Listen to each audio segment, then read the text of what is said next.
Science fiction writers, filmmakers, they haven't imagined what we're able to do today. I'd like you to meet a boy called Milo. If there's one thing developers and publishers have perfected over the years, it's their ability to market their products and generate an incredible level of hype, often leading to you having your hopes crushed by a very disappointing end product. Here are 8 overhyped games that didn't deliver what they'd promised. Now you may look at that video and wonder whether it's true or real. The Hive haven't been on Earth in centuries. That wizard came from the moon. Bungie has fixed Destiny over the years to make it more like the game they promised it would be. However, the original game was an absolute disappointment. Everyone expected a first-person shooter of epic proportions with a great story by the developers of Halo. What they got was a disappointed mess of a plot and random fetch quests narrated by robot Peter Dinklage. Guess we should have known better. The Eye is charged. It's time to enter the Black Garden and finish this. Watch Dogs was the first game that supposedly showed what the current generation of hardware was capable of. We marveled at the beautiful trailer, and when the actual game came out, it looked nothing like it. Despite downtuned graphics, the gameplay wasn't much fun either. They promised an experience unlike any other in which new technology would play a huge role. What we got was just another GTA clone with a lot of hackable devices and a mediocre plot. This isn't how I wanted it.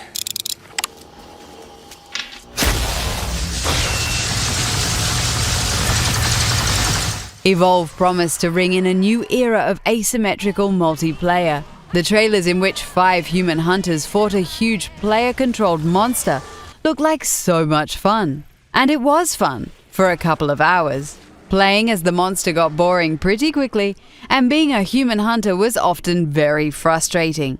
Despite glowing reviews, many players agreed that Evolve wasn't worth the money. The game went free to play not long ago, so maybe there's hope for it after all.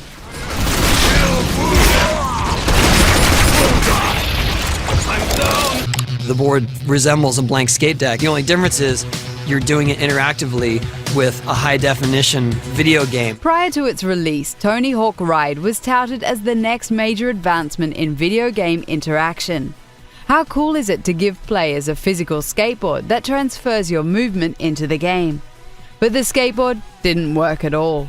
The accessory only managed to make the game pretty much unplayable.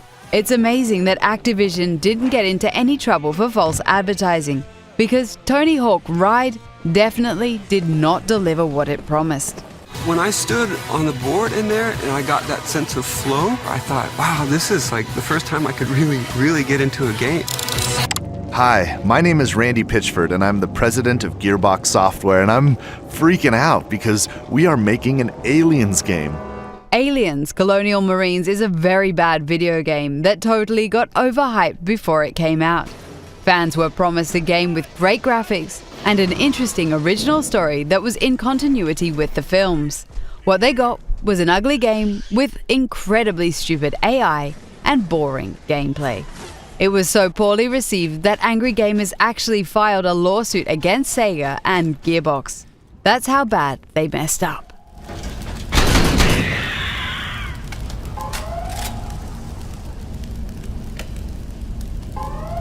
That was too close.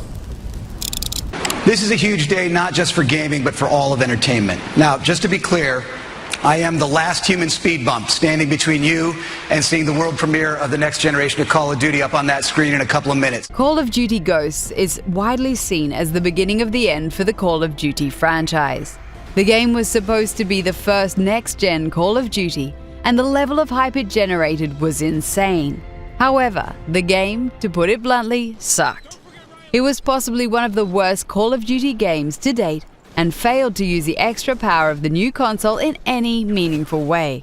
It burnt a lot of die-hard fans, and Activision is still trying to make up for it to this day. Our new dog model is taken from high-resolution scans of an actual SEAL Team service dog. I'm not getting my 2D side-scrolling fill, and at the end of the day, even if it's not perfect, It's better than nothing. It's better than nothing has become the famous quote attached to the failed project that is Mighty No. 9. Unveiled as a spiritual successor to Mega Man, fans were quick to throw money at the Kickstarter for this game. After many delays, the final product that was released was underwhelming. It was short, looked nothing like the original trailers, and was extremely boring to play. We felt bad for gamers that put a lot of money into this bummer of a game. Do you like awesome things that are awesome? Then you gotta play this game, dude. It's friggin' cool and crazy addictive. Will you be able to play with your friends? Yeah. Can you grief other players? A little bit. Can you customize the look of your character? Sort of. No Man's Sky is one of the most overhyped games of recent years. While the game isn't a complete failure, it definitely didn't deliver on the massive expectations set by the early trailers and developer interviews. The promise of a nearly infinite number of procedurally generated planets to discover sounded good on paper. However, the actual gameplay turned out to be pretty boring, indicated by the huge player drop-off just 2 weeks after the game came out. No Man's Sky is a great example of why it's always a good thing to manage your expectations before a game comes out. I